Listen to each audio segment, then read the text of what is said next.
प्रिय व्यूअर्स, ये Sanskriti IAS YouTube channel का PT think and solve programme है। इस प्रोग्राम के अंतर्गत प्रत्येक दिन यूपीएससी और स्टेट पीसीएस से संबंधित 5 प्रश्न व्याख्या सहित उत्तर के साथ आपको दिए जाएंगे। हमें आशा है कि ये प्रोग्राम आपकी तैयारी में मददगार साबित होगा। तो चलिए शुरू करते हैं आज के अपने पहले प्रश्न को। निम्नलिखित कथनों पर विचार कीजिए। पहला, जनजातीय कार्य मंत्रालय ने लघु वनोपज सूची में संशोधन कर 14 अतिरिक्त लघु वन उत्पादों को न्यूनतम समर्थन मूल्य के अंतर्गत शामिल किया है। दूसरा, उपयोग की दृष्टि से वनोपज को 3 प्रकार से वर्गीकृत किया जा सकता है। तीसरा, कृषि उत्पाद के संबंध में न्यूनतम समर्थन मूल्य की घोषणा कृषि लागत मूल्य आयोग की सिफारिशों के आधार पर आर्थिक मामलों की मंत्रिमंडलीय समिति द्वारा की जाती है। उपरोक्त में से कौन से कथन सही है? ए केवल 1 और 2, बी केवल 3, सी केवल 2 और 3, डी उपरोक्त सभी।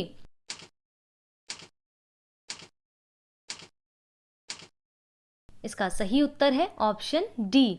हाल ही में जनजातीय कार्य मंत्रालय ने वनोपज से संबंधित आदिवासी संग्रहकर्ताओं को पारिश्रमिक तथा उचित मूल्य प्रदान करने के उद्देश्य से लघु वनोपज की सूची में संशोधन कर 14 अतिरिक्त लघु वन उत्पादों को न्यूनतम समर्थन मूल्य के अंतर्गत शामिल किया है।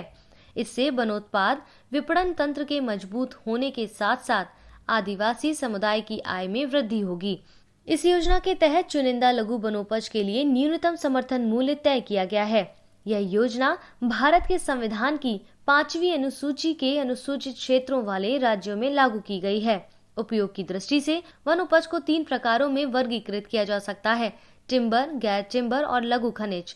गैर काष्ठ वन उत्पाद को लघु वनोपज या गैर लकड़ी वन उत्पादन के रूप में भी जाना जाता है।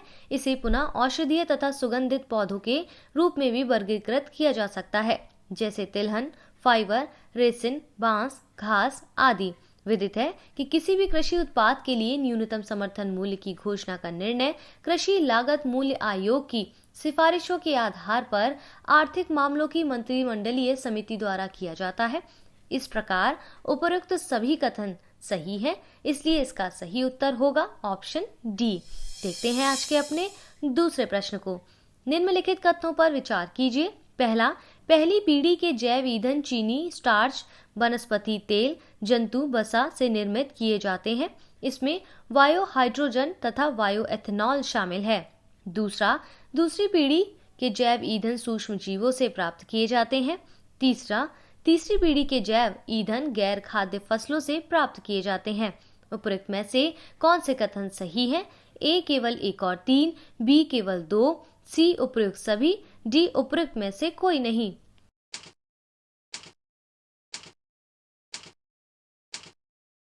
सही उत्तर है ऑप्शन डी।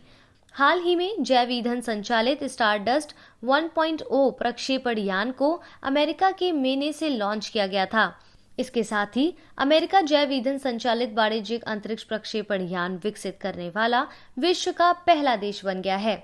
इसे अमेरिका में स्थित एरोस्पेस कंपनी ब्लू शिफ्ट द्वारा निर्मित किया गया है, जो जैव व्युत्पन्न ईंधन द्वारा संचालित रॉकेट विकसित कर रही है। जैव ईंधन को आमतौर पर 3 श्रेणियों में वर्गीकृत किया जाता है। पहली पीढ़ी के जैव ईंधन पारंपरिक तकनीक का उपयोग करके चीनी, स्टार्च, वनस्पति तेल या जंतु वसा से निर्मित किए जाते हैं। इसमें वायो एल्कोहल्स तथा वायो डीजल, वनस्पति तेल, वायो ईथर तथा बायोगैस आदि शामिल हैं। दूसरी पीढ़ी के जैव ईंधन गैर खाद्य फसलों जैसे सेलुलोसिक जैव ईंधन और अपशिष्ट बायोमास से प्राप्त किए जाते हैं। इसमें उन्नत जैव ईंधन जैसे वायो हाइड्रोजन तथा वायो एथेनॉल शामिल होते हैं। तीसरी पीढ़ी के जैव ईंधन शैवाल जैसे सूक्ष्म जीवों से प्राप्त किए जाते हैं। इस प्रकार कथन 1, 2 और 3 सही नहीं है, इसलिए इसका सही उत्तर है ऑप्शन डी। बढ़ते हैं अपने अगले प्रश्न की ओर। हाल ही में सार्वजनिक क्षेत्र के उद्यमों के रणनीतिक विनिवेश की नीति को मंजूरी प्रदान की गई है। रणनीतिक क्षेत्र के अंतर्गत शामिल क्षेत्र हैं: पहला, परमाणु ऊर्जा, अंतरिक्ष तथा रक्षा सेवा। दूसरा, परिवहन एवं दूरसंचार सेवा। तीसरा, विद्युत, पेट्रोलियम, कोयला तथा अन्य खनिज। चौथा, बैंकिंग, बीमा एवं वित्तीय सेवाएं। निम्नलिखित में से कौन सा विकल्प सही है? ए केवल 1, 2 और 4, बी केवल 2 और 3, सी केवल 1 और 4, डी उपरोक्त सभी।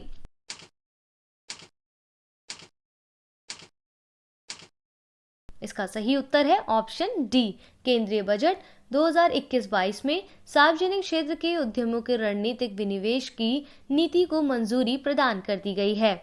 यह सभी रणनीतिक व गैर रणनीतिक क्षेत्रों में विनिवेश के लिए एक स्पष्ट रोड मैप प्रस्तुत करेगा। रणनीतिक क्षेत्र के अंतर्गत 4 क्षेत्रों को शामिल किया गया है। पहला, परमाणु ऊर्जा, अंतरिक्ष एवं सेवा क्षेत्र। दूसरा, परिवहन एवं दूरसंचार सेवा। तीसरा, विद्युत, पेट्रोलियम, कोयला तथा अन्य खनिज। चौथा, बैंकिंग, बीमा एवं वित्तीय सेवाएं। इस प्रकार से सारे विकल्प सही है, इसलिए इसका सही उत्तर होगा ऑप्शन डी। देखते हैं आज के अपने चौथे प्रश्न को। भ्रष्टाचार बोध सूचकांक के संदर्भ में निम्नलिखित कथनों पर विचार कीजिए। पहला, इसे ट्रांसपेरेंसी इंटरनेशनल द्वारा वार्षिक रूप से जारी किया जाता है। दूसरा, 180 देशों के सूचकांक में भारत को 86वां स्थान प्राप्त हुआ है, जबकि वर्ष 2019 में भारत का स्थान 80वां था। उपरोक्त में से कौन से कथन सही है? ए केवल 1, बी केवल 2, सी 1 और 2 दोनों, डी उपरोक्त में से कोई नहीं।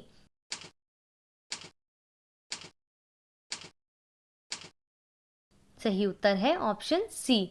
हाल ही में अंतर्राष्ट्रीय गैर सरकारी संगठन ट्रांसपेरेंसी इंटरनेशनल द्वारा भ्रष्टाचार बोध सूचकांक 2020 जारी किया गया है। 180 देशों के सूचकांक में भारत इस वर्ष 6 स्थान फिसलकर 86वें स्थान पर पहुंच गया है, जबकि चीन को 78वां तथा पाकिस्तान को 144वां स्थान प्राप्त हुआ है। विदित है कि वर्ष 2019 में भारत की रैंक 80 थी। इस प्रकार कथन 1 और 2 दोनों सही है, इसलिए इसका सही उत्तर होगा ऑप्शन सी। देखते हैं आज के अपने अंतिम प्रश्न को।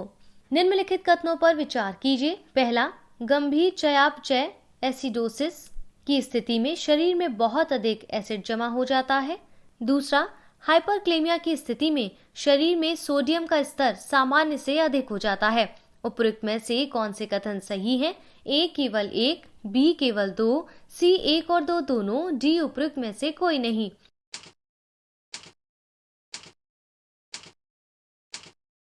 सही उत्तर है ऑप्शन ए। गंभीर चयापचय एसिडोसिस ऐसी स्थिति है जिसमें शरीर में बहुत अधिक एसिड जमा हो जाता है। हाइपरक्लेमिया वह स्थिति जिसमें शरीर में पोटेशियम का स्तर सामान्य से अधिक हो जाता है।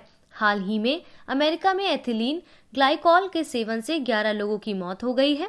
इसके सेवन से हाइपरक्लेमिया, गंभीर चयापचय एसिडोसिस, गुर्दे की शिथिलता, दृष्टिहीनता आदि रोग हो जाते हैं।